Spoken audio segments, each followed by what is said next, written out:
Well, that last episode opened a can of worms.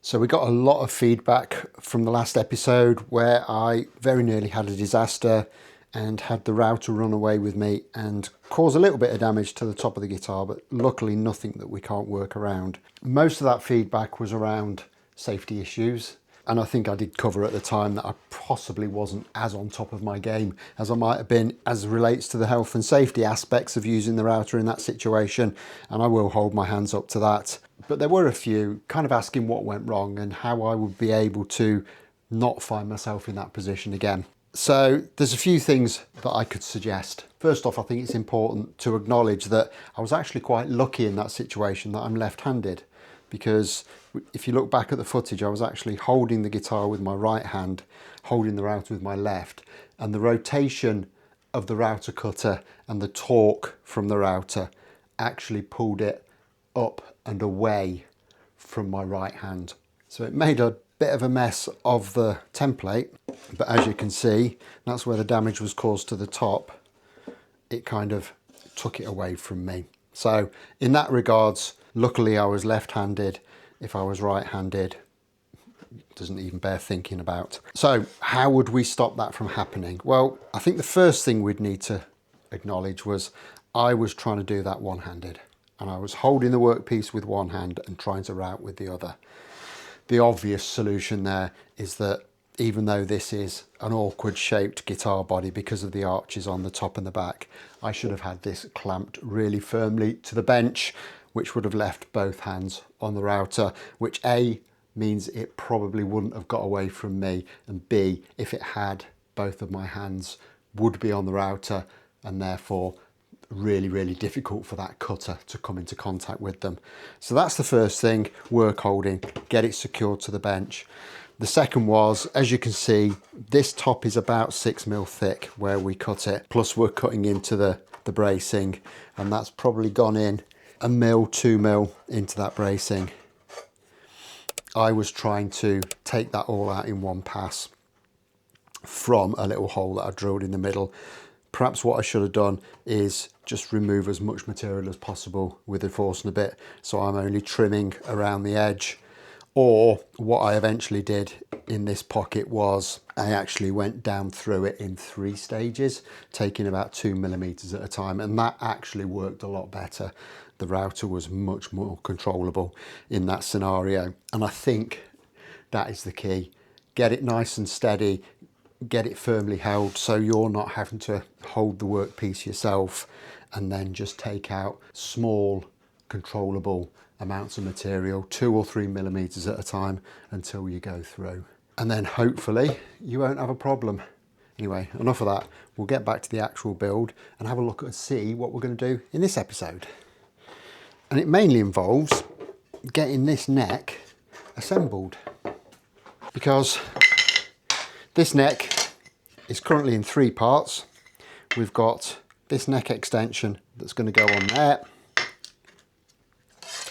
and the fretboard that is going to sit on top of it. However, at this stage it's not quite as simple as just slapping a bit of glue on and getting those glued together, because there are some other things that we need to do. First, A, to make sure that we're kind of where we need to be with it in terms of moving forward, and B, to make sure that this is all actually going to fit together properly once it goes onto the guitar. And the first step in that, and this is going to be a job of glue a bit on, clean it up, glue another bit on, is we need to do something with this heel area here. And what I said I was going to do was replicate what I've done on the back strap here, which is a layer of Wenge veneer and a layer of maple. And I have such things here. So this is realistically, it's just a case of very quickly finding a bit of veneer that's have almost the right shape. We can clean this down a lot better. Further on down the line, and then that's the flamey maple. And I was hoping I'd be able to get it out of that bit. Very, very close. Let me just see if I can find another bit. See, I could put it that way, but the flame would be running in the wrong direction. But this bit,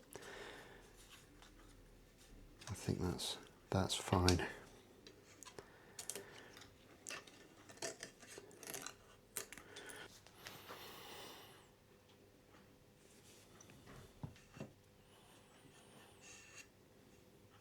Bit of tight bond.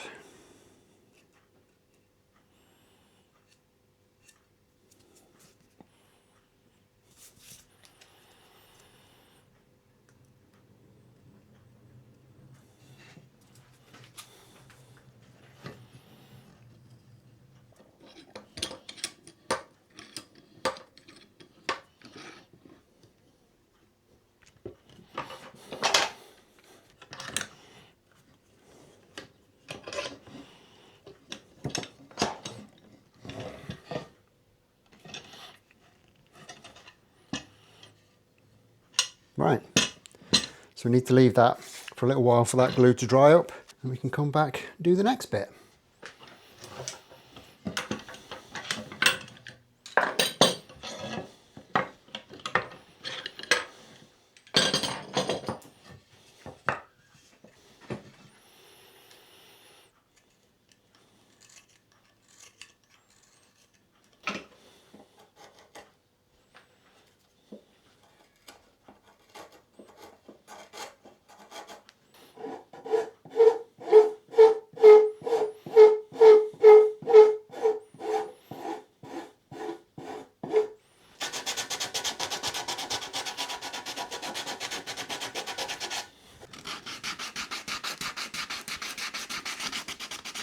Okay, so there's that little heel cap done there. I think that's looking quite good. Still needs probably a little bit of cleaning up, but generally very happy with that.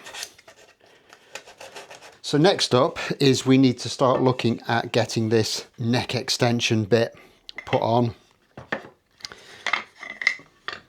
think it kind of goes on that way, but we do need to make sure we're getting a nice joint on there as well. So that will be our next trick. Now the problem we're going to have with this extension is it does fit pretty well. There's not too much of a problem there at all. I'm happy with the fit of it in terms of along the top. However, if I slip the neck into the body,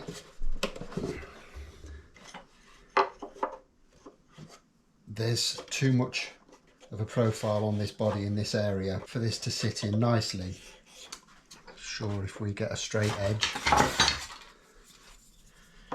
we can see that that is not in any way, shape or form straight. And I've had a long, hard think about how I'm going to approach this. I could mark the body and just kind of carve that flatter so that the neck extension will sit down onto it.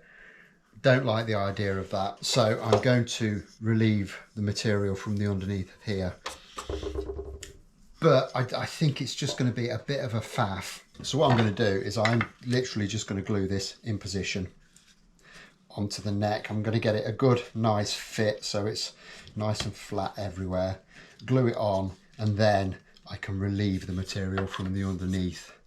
Once that's done, I think that's probably going to be my best way of doing it. It just means I can hold things more securely and take the material out where I need to. All right, bit of fettling and then we can get some glue on the job. And from the testing that I've done on this,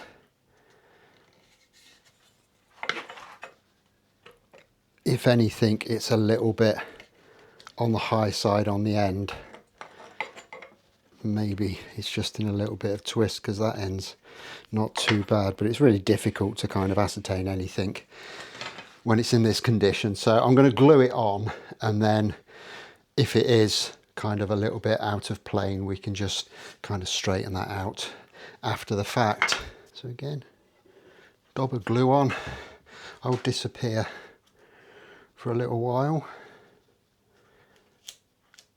and we can come back and see how we've done.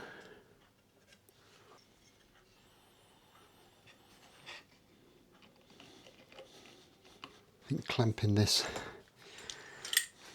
might be ever so slightly interesting, but we'll see what we can do.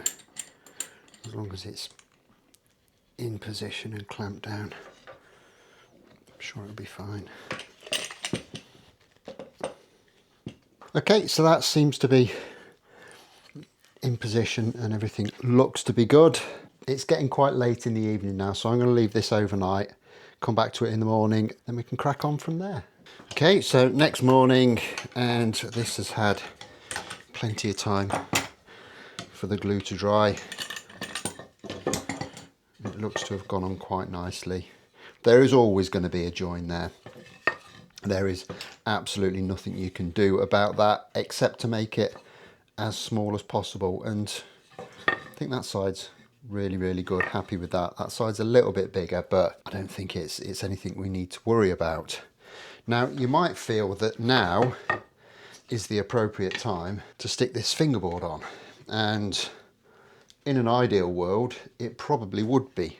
However, there are some complicating factors to this. It is no secret that getting this neck fitting and aligning properly has been a little bit of a job. It's been a chore, and I'm still not utterly convinced that we're where we need to be. But as you might be able to see, I've left the neck a little bit wider than the fretboard is, so we do have a little bit of wriggle room on here. And it might not seem like a lot, it's probably only, I don't know, about 2 or 3 mil at this end.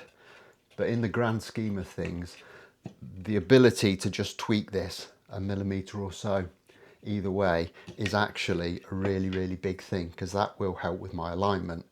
I can have this end set up kind of roughly where it has to be, because the neck isn't too much wider at that end, and just by kind of wobbling this about in the right direction, any misalignment of the neck can be pulled back so that everything is absolutely spot on.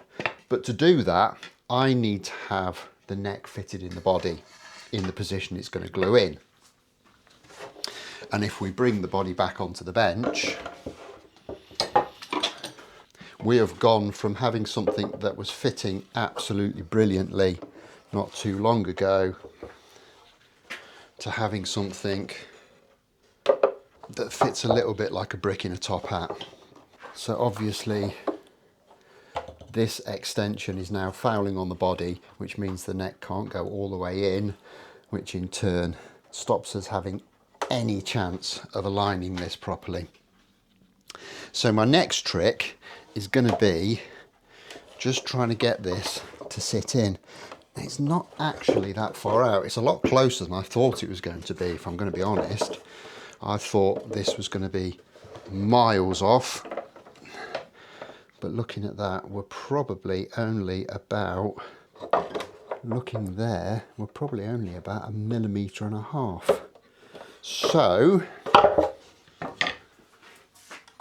we need to make a decision of what we're going to do to make that fit. I did say I was going to shape the underside of here, which is still an option, but I just think for the time being, if I look at this little section here, there is a bit of a crown there, and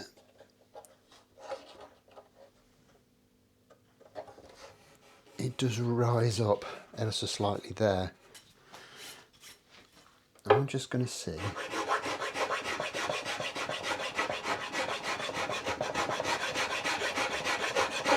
if there's any merit in kind of losing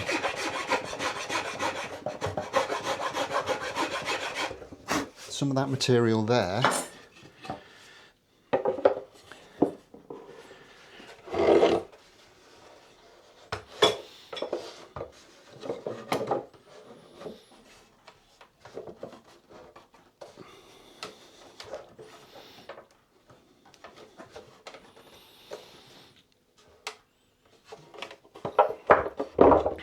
bring that fit a bit closer.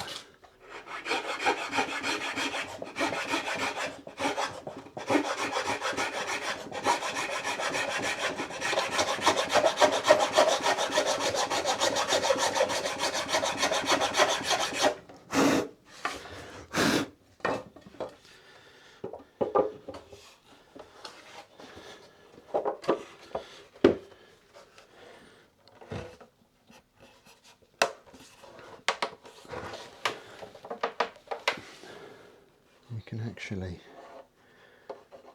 kind of see there's a definite hump there.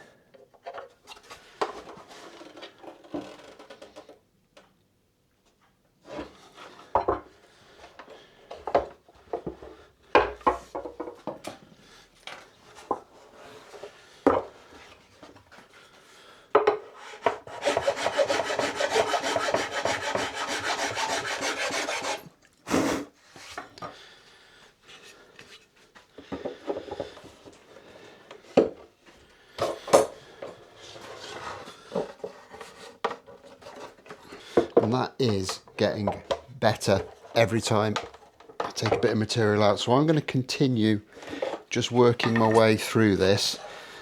Any kind of flats that we put on here can be blended back into the contours of the top, so I'm not too worried about that.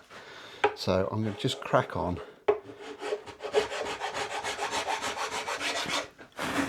And I'll get back to you when we're something like. Okay, so I've been working at this now for a little while, and I think we are getting somewhere close. The fit of the neck is a lot better, and if I do some quick mocking up work,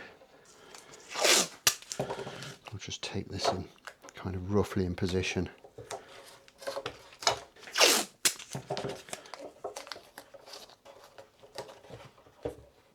I think kind of laterally that could be all over the place, but we'll deal with that at a separate time. This shim's about 1 millimetre, so it's a little bit thick, but it will replicate nut action to a certain extent. Put the bridge kind of roughly in position.